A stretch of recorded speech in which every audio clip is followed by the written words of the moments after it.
నమస్తే అండి, welcome to విజయక వంటలు. ఈరోజు నేను చింత చిగురు పప్పు వండుతున్నానండి. ఉల్లిగడ్డ పచ్చిమిరపకాయలు వేయించుకోవాలండి. కొంచెం ఉప్పు, కారము, ధనియాల పొడి అండి, పసుపు, టమాటా అండి కలుపుకోవాలి. కొంచెం చింత చిగురు అండి కొంచెం కలుపుకోవాలి. కలుపుకొని ఉడకబెట్టుకున్న పప్పులు వేస్తానండి. జర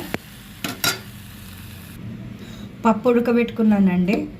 ఇగో ఇవన్నీ వేసేసి ఒక్క సీటీ పెట్టి దించేయాలి. పప్పు అయిందండి, తాలింపు పెడుతున్నా. మూత పెట్టేయాలండి కొంచెంసేపు, గాలి తగలకుండా.